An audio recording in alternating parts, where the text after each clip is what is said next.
Alrighty, joining us now is a punter out of the kicking factory that is the Pro Kick Australia. Melbourne boy, number 47 for the Hilltoppers at Western Kentucky University, Mr. Tom Ellard. How are you, mate? Yeah, good, mate. Good. Thanks for having us on board, and excited to have a chat with you boys.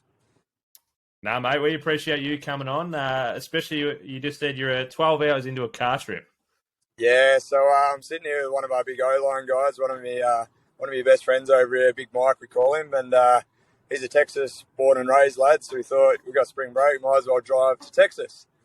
And I didn't realise it was a 12-hour trip, so yeah, we're on the drive back at the moment. Shout out to the big man. How's he doing driving? Yeah, he's doing all right. He's sitting next to me. He's still awake. He has to deal with an Australian talking the whole time, so I'm sure he's going to stay awake for that one. Yeah, beautiful. Oh, you better. He is behind the wheel. But one thing, he can probably help us with my first question. I've got an icebreaker for you, but before we get to that one, why is it the Hilltoppers? It's because we're on top of a hill.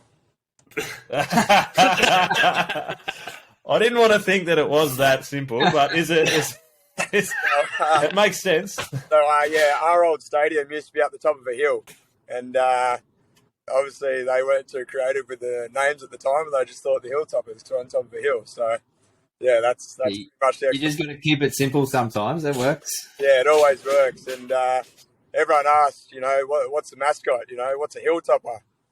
And if you listen to this interview, have a look up a Hilltopper. It's this big red blob that dresses up and runs around. It's actually a very funny thing. If it looks like a hill, it's a hill, I guess. Yeah. Oh, I don't. Everyone, Mum and Dad came and watched, and even they go, "I got no idea what the heck that meant to be," but we'll go along. And nice. Just have the Hilltop hoods constantly playing as well as little pump up music. I actually made a joke when I got there, and the boys had no idea what the Hilltop hoods were. Yeah, very funny. Yeah, well, I'm sure that they've gone a bit more global now since you've brought it over there. Yeah, they have to listen to it every now and again. They put up with the music, that's for sure. All right, just to break you into it, and besides the big O-line man next to you, I just want to know three guys or three people, not necessarily guys, that you would invite to a dinner party, just to get an idea of what kind of person you are. Ooh, all right, that's a good one. Three people, so I would have to go.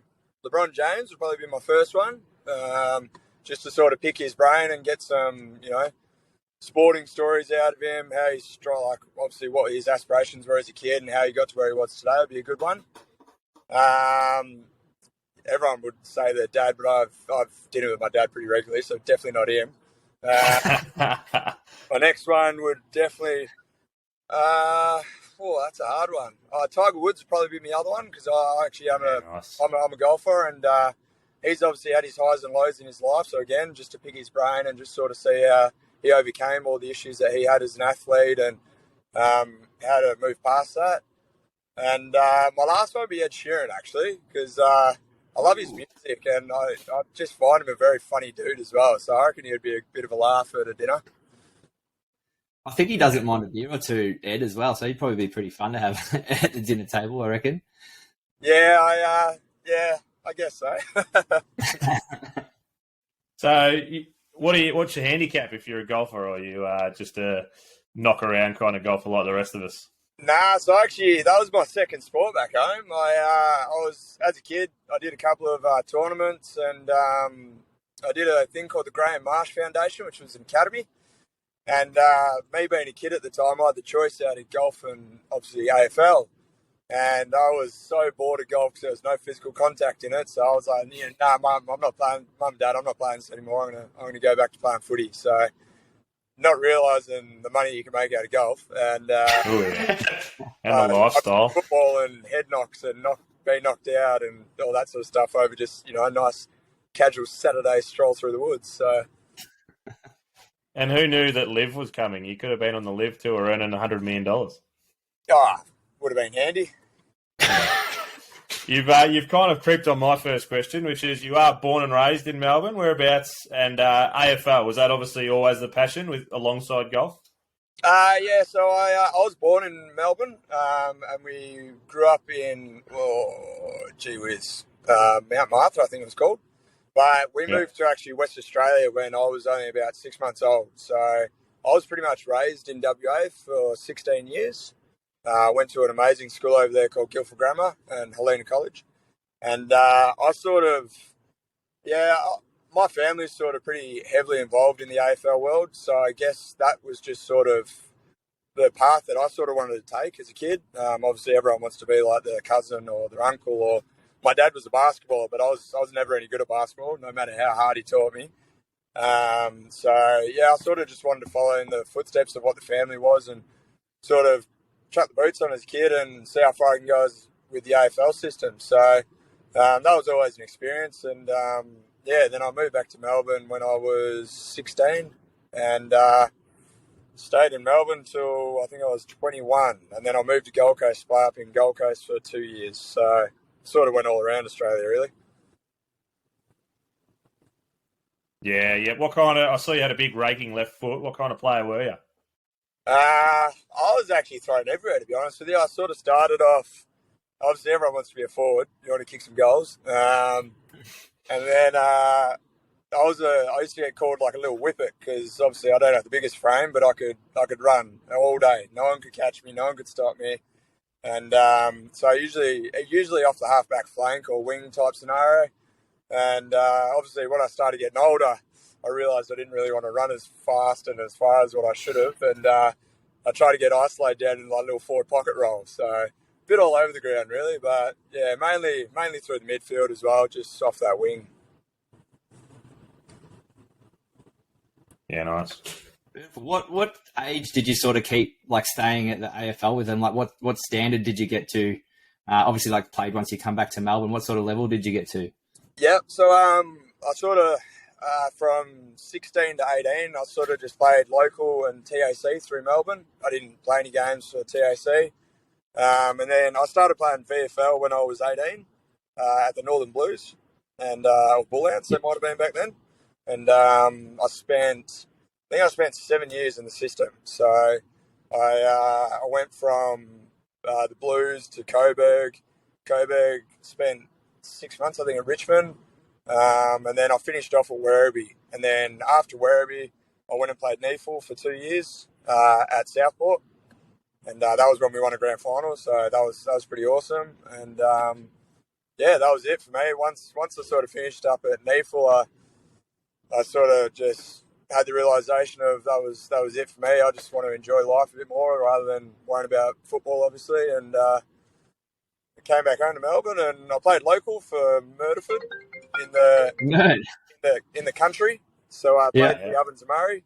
That was amazing. That was awesome. And then obviously, yeah, here I am in America now. So yeah, beautiful. What do you know? What years you were at Werribee?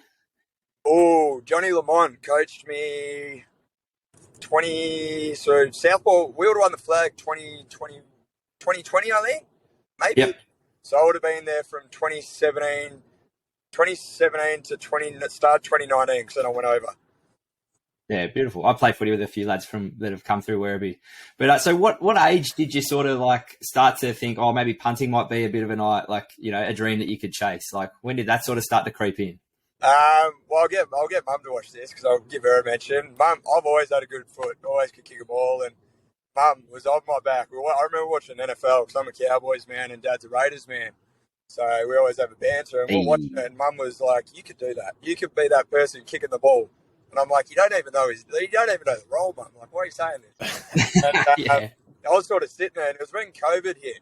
And I was sitting there, and Mum sort of said again, yeah, what are you doing? Like, give it a go. So I thought, right, I'll give Chappie a call and sort of spoke to Chappie, and then I went down for like a trial session, and I think it was like my second ball. I absolutely smoked this ball, and that was it. Chappie's like, righto, this is what you need to do. This is where you need to go. I was living in Murderford at the time. He goes, you need to move down here. We'll get you training and we'll get the scholarship sorted out. So I think I trained for 6 or 7 months with them before WKU offered me. And then, yeah, obviously it took off from there. So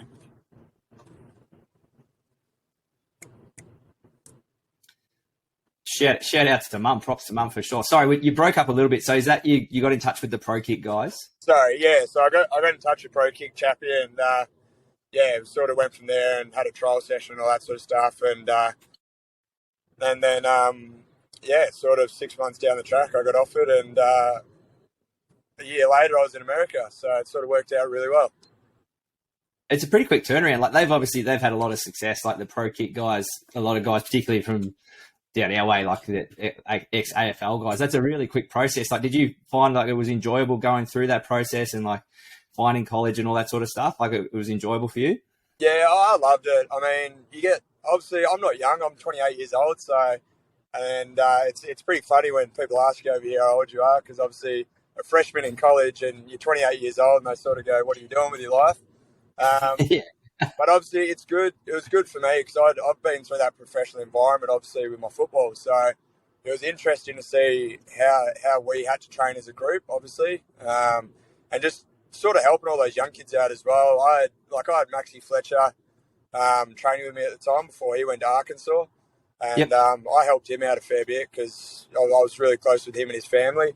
And I sort of got some enjoyment out of that, not only seeing me improve, but obviously seeing those guys improve and get some offers as well. So, it's an amazing process. Pro Kick, Johnny and Chappie and Timmy Gleason as well. They're amazing with what they do. I can't speak more highly of how good Pro Kick is and how much it changes people's lives and gives us an opportunity, obviously, to not only play college football, but we walk away with a degree as well. So, and that's the main thing nowadays is you got to have a backup plan. You can't really just focus on sport. So they do that pretty well. And Johnny stays up till 4 o'clock in the morning because he's got to base himself on American time, and he works his absolute tail off for us boys. So yeah, it's an amazing process. It was really enjoyable. Yeah, it's great to see. Like, it's created such a pathway for guys like yourself. So yeah, it's really, really good program. Great to see them being successful. Yeah, and they are successful. I think we've got 5 or 6 blokes in the NFL at the moment that are Pro Kick boys. I'm pretty sure. So yeah, we are a successful program, which is good.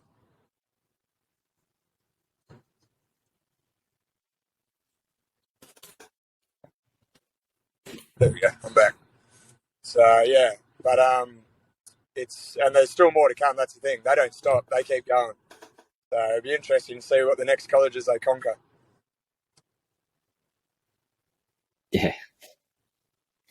So on that, you said that obviously getting your degree is a massive part of it. What have you chosen to study, and was that a part of your decision on where you went? Yeah, so I'm doing exercise science at the moment. But I'm looking at actually transferring to environmental science to try to get into like a herpetologist side of things. It wasn't really. I think WKU is pretty high on the exercise science because I got the right facilities for it. So yeah, I think their choice to send me here was based upon what my studies were as well.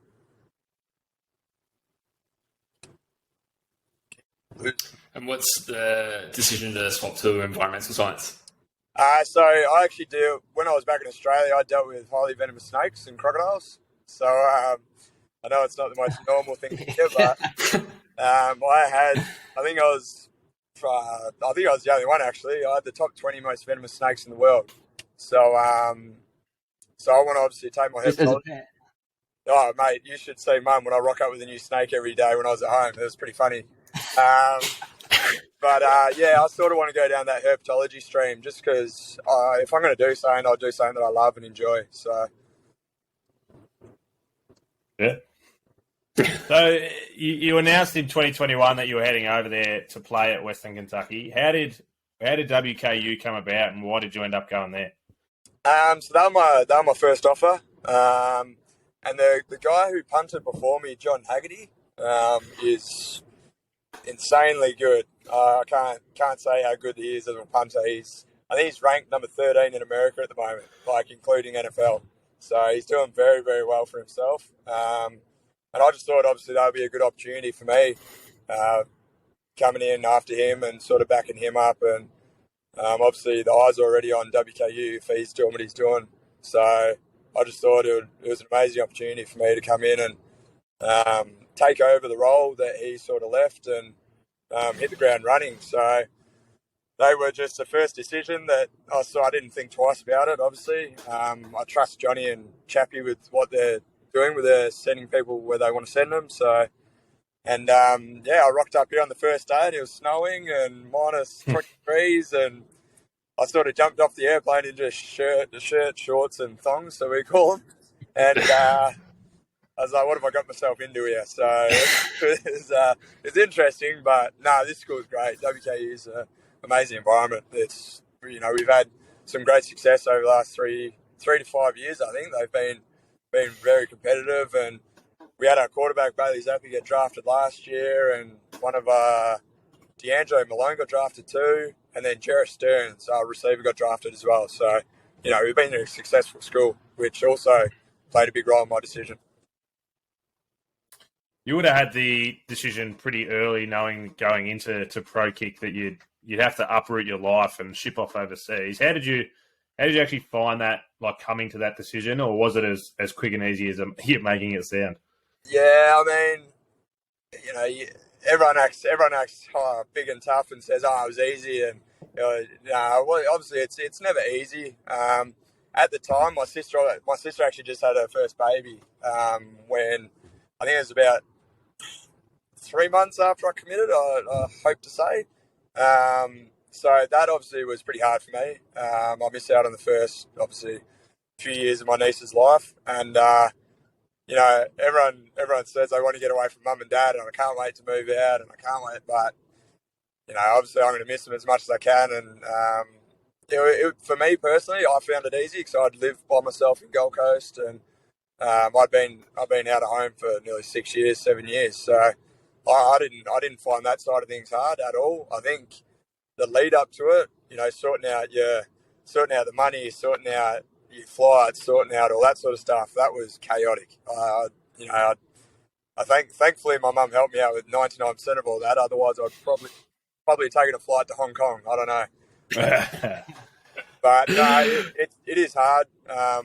It's a benefit for me, obviously, because I'm a bit older and obviously more mature, and I hope that I'm more mature. But I found it reasonably easy because obviously the people over here at WKU and the big guys sitting next to me at the moment, they were amazing. They all reached out and helped me, and it made my trip so much easier. And I didn't miss mum and dad for like the first month. I don't think I didn't speak to mum and dad for the first month. So it was, I finally called them. They're like, "Take your time." I'm like, "Oh, I've been caught up in so much stuff. I'm sorry." So it's hard and good. So you're 28 and a freshman. So how are you finding college life, or being 28? Is it not necessarily like being a freshman? Yeah, look, I mean, I got big Mike's. Yeah, there's some chuckles. There's a couple of chuckles beside you. Enjoying all that college life has got to offer, should we say? Yes. Well, telling the boys when I got here how old I was, that was pretty funny because they didn't believe me, and it's a hard one because obviously everyone wants to go out every now and again, and all the boys want to have a drink with you every now and again. Obviously, that drinking age over here is 21, so that's sort of a benefit. It makes me feel like not everyone's that young. But when you go to a house party, that's when it sort of kicks in, and you're like, "Man, I'm too old for this. I'm going home. I can't do this." So, but no, I mean, in classrooms, because they obviously put you in like the years that you're in. So I'm stuck with 18, 19-year-olds in classrooms, and obviously the question always gets brought up where I'm from and what I'm doing here, and then how old are you? I'm Australian. I'm 28. The looks that I get's pretty funny. So, but yeah, I think the boys are the funniest. They still can't believe how old I am, and most of them always say, like, "What are you doing here? Why?" I'm asking that every day. Don't worry. So what's a day in the life of a college punter? Again, I'll probably get a chuckle out of the big fella next to me, but we actually, I sort of find that we get the hard rolls every single morning because we have to do lifts at 6 o'clock in the morning. So I sort of get up at 5 o'clock. 5 o'clock, I have my coffee. I've got a dog as well, so I take my dog outside for a walk. Then I walk up to the facility from my apartment. So I usually get there at about 5:45 most times. Depends on how late I want to sort of have a sleep. And we sort of lift from 6 to about 6:45, 7 o'clock. And then usually they've got like a facility. We sort of go have some food after. So from 7 to 8, I have something to eat. And then most days from about 8 o'clock to lunchtime, I've got classes. And then we actually start spring ball next week. So from, I think it's Tuesday, Thursday, Saturdays, we have practice from 3 o'clock till about 6:30, 7 o'clock at night, I'm pretty sure. That includes meetings and obviously vision and all that sort of stuff. So, yeah, my day's pretty full at the moment between school and practice, and definitely jumping in an ice bath because my body needs it. And my training doesn't obviously match up to what the O-line guys do because they work out a lot longer than what I do. But I come on to do my punt period, which is usually about 15 to 20 minutes. Just sort of go through different sort of scenarios that we are going to get involved in. And after that, I just sort of jump on a jugs machine, work on my hands for 20 minutes. And then usually we do another workout with some core stuff for probably half an hour to 45 minutes. And then that's me. I go sit in an ice tub and the boys stay out for another hour, and I'm sitting in an ice tub getting recovery. So yeah, it's good being a punter. I mean, you don't have to get hurt. But yeah, I do obviously the holds with the field goals too. So that's another aspect. I sit out and work. We got 4 kickers at the moment, and I'm the only holder. So I got to sit on my holding position for probably about 45 to an hour doing the holds. So I mean, it's not easy, but it's definitely not extremely hard. It's enjoyable. It's a good way to put it. I enjoy what I do. And what sort of dog do you have? My little girl called Mila, who's sitting at my feet sleeping at the moment. I rescued her, so she's a mix of, I think she's a boxer mixed with a Labrador, mixed with a greyhound, mixed with, I don't know, she's a mix of everything. Yeah, she is the mutt. She's a beautiful girl. She's slept almost this whole way, so I can't really say too much about it. Oh, what a good girl. Yes, she threw up on the way here, and that was probably the highlight of her trip. So what's game day like for you? There's about 25,000 supporters all packed in. Yeah, WKU. It's a bit of it's a weird one, I guess, because we've sort of got some big schools around us. Obviously, Tennessee's not too far away. You got your Kentucky's not too far away. So I guess they sort of take the main stage with most of the supporters. But we sort of get, I don't know, anywhere between 16 to 20,000, I guess, some games. And because it's not obviously an overly big stadium, it gets pretty loud. Like it's pretty insane.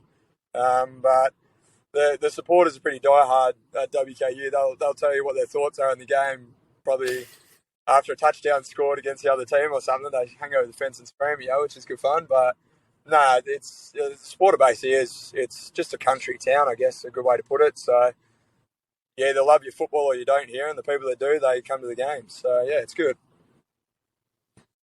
You were saying before that you're watching film and things like that. What kind of film is a punter watching? So good question, actually. I've never been asked this. Mainly my footwork, and how, like, my get off time from snap to kick. So, and I like to watch other teams' sort of setups on how they rush me as a punter. So obviously the teams that we're going to play this season, I'll watch their film. So then when I come in to punt against them, I know what their setup's going to be like. They're going to come at my left leg hard. Are they going to come on my right side, across my leg? Do they rush at all? Are they a return team? Are they a block team? Are they that sort of stuff? So I sort of look for that in the film. But mainly on my scenario, I just sort of try to focus on my feet when I'm watching it to see if I'm, my follow through straight, if my step patterns are right. Did I catch the ball in the right spot? Do I need to move out to the left a bit more? It's more technical stuff for me. I just sort of like watching the film, and if I hit a good ball, it's just a bonus because I'll sit there and watch that as well. But yeah, it's mainly just technique for me. It's just memory, just so I can get that memory through my head on take your 2 steps, and I've got 1.2 seconds to get rid of the ball, but yeah, that's pretty much what I look for in film. Do you feel the pressure? Like a lot of people would say, you're only a punter. You're like, what kind of pressure do you have? But anyone who watched the Super Bowl this year and saw Sipos, slightly put one on the wrong side of the field, and it cost his team pretty dearly. Like, do you feel the pressure when you're coming out to punt? Yeah, yes and no. I mean, I sort of, it's a weird one for me because when I step on the field, I sort of just zone everything out, and I don't really try to focus on too much on what's going on around me. Just go through my step patterns, go through my routine, make sure you hit a nice ball so then coach is happy. But I guess it gets nerve-wracking when you see the ball because left footers are a bit different to a right footer. We swing the ball midfield and then it drops late left to the boundary. So I guess it's a bit nerve-wracking when you see the ball going directly down the middle, hoping that it's going to drop left and it surely swings late left. But I think we had Auburn this year, and like that was I was shaking. I think if you zoomed in on my knees at the time, I think they were clattering together because we had 92,000, I think it was. So it was an interesting one, but not really. I guess I've hit a few bad balls, as most punters do, as you say with Sipos, and I think I'm more nervous to get to the sideline and hide from the coach more than anything because, you don't really want to hit a bad ball and the coach hunts you down just to sort of, pull you in line and tell you don't do it again. Sorry, Macca, have you got any trick plays in the tool bag? Like, have you any trick plays or anything like that, or is that a bit maybe? The punter before me, Haggerty, he was 6'6" and 240 pounds. So obviously he moved like a Mack truck. They weren't running no trick plays. Yeah. And, I think I don't think they thought I was this athletic. So I'm hoping they run a trick play because I'll get the ball and run it. We had one against UTSA actually where it was a bad snap, and my first instinct was to pick the ball up and run with it. So yeah. I managed to sidestep the first dude, and then I saw the biggest dude running towards me, and it was, you got that 50-50 option. Either I try to take him on and I don't get the first down and I get absolutely reamed, or I kick the ball. So I was like, no, I'm not doing it. I'm kicking the ball, and as I was in the action of kicking it, he has absolutely smoked me. Like my feet left the ground. I was horizontal in the air. So after that one, I think I'll leave the trick plays to the wide receivers and the quarterbacks. Yeah, that's fair. And did that hit hurt? Like you're in, obviously your pads, helmet, like compared to like a footy hit, as an example. Tail hit. I mean, I've copped my fair few hits in footy, obviously, and it's a bit different because obviously if a defender gets a chance to hit a punter, he's going to absolutely nail you because it's a pretty rare occasion. And yeah, he hit me pretty hard, I think, because I landed on my shoulder more than anything. So I think I did it to myself. And he sort of, I was on the ground for a little bit and he stood over me and gave me a bit of lip too. So yeah, it didn't hurt as much as I thought it would. Is there footage of this on YouTube or something? Can we find this?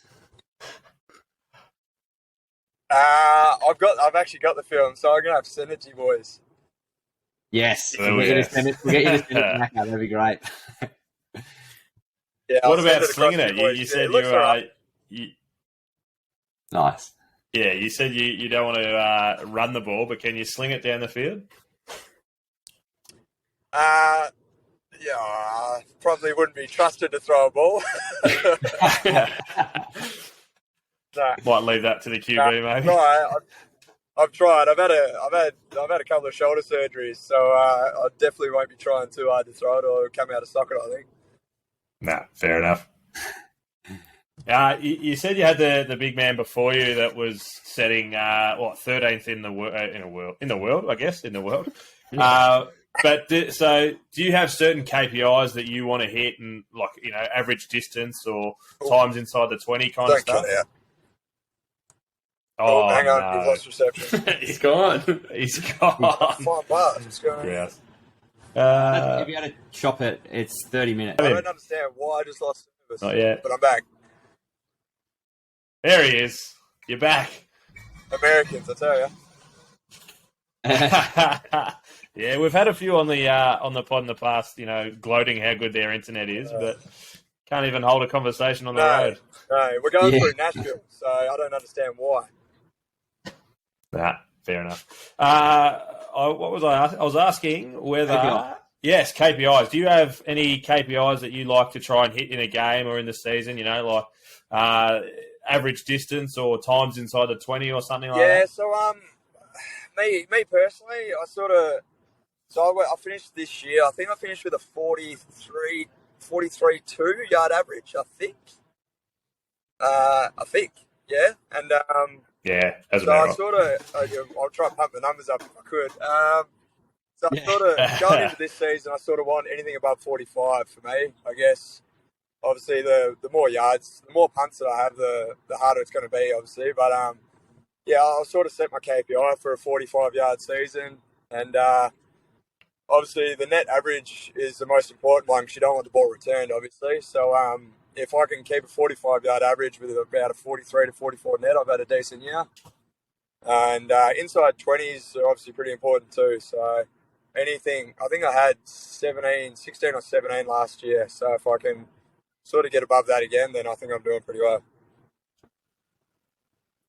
What about long-term goals? Is the NFL like an actual possibility, or is that the outside? Like, is that the goal to go forward? Yeah, I mean that's the end goal. I sort of go year by year, just sort of tick off those little goals before I get to the big goal.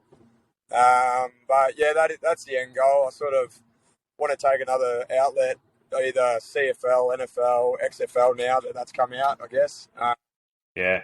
But yeah, at the moment, I just it's a year by year thing. It's a process. And, I ticked off my first little goal my first year as a freshman, and I've just got to keep moving forward. So.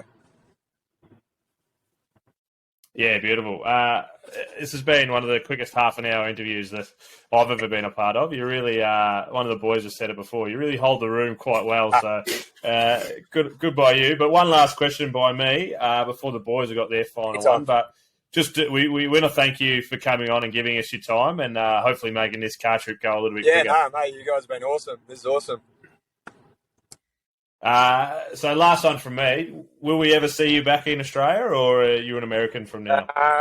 Good question. I better watch how I answer this because Mum would be pretty upset. But no, I plan to stay in America. I don't know. I've always wanted to live here for some reason. I don't understand why. I've just loved the sport, and I feel like America's got that to offer. So I don't think I'll be moving back. I'll probably find an American wife and settle down and do that sort of stuff, as the boys keep telling me as I get older every day. But nah, not at all. I'm definitely staying here. I'm American now. So. Our snakes are a bit more deadly over here, though. Yeah, I guess so. I want to play the rattlesnake first, and then I can decide on that one.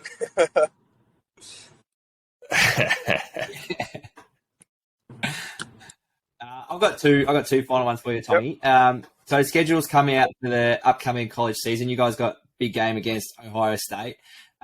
Any particular games, maybe that one that you're looking forward to yourself personally? Yeah, I guess Ohio State would be good because Jesse Mirko is he's one of my boys, so it would be good to sort of kick a pill against him. Yep. But because my parents are actually coming for 3 of the games, they're doing Ohio State, Troy, and Middle Tennessee. So Troy will be. I'm excited for Troy because obviously they beat us last season. So I sort of want to get one back up on them.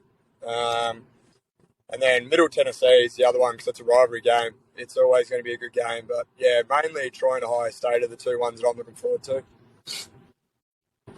Yeah, and that'd be awesome having your parents there. Last one for me quickly. How was spring break? Can you give us any good little stories, or they stay on spring break? Yeah, I went to Texas.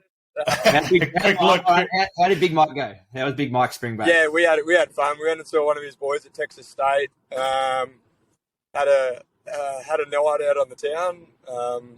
It was a very good night. The highlight of the trip is I went and bought a cowboy hat, so I'm full Texas now, apparently. Yeah. Love it. Where is it? Where's the cowboy hat now? Surely you've been wearing it the whole time. Trust me, but Big Mike. Protected in a box, in a hermetically sealed box. Keep it protected. No, it hasn't left the back of the car yet. Yeah, beautiful.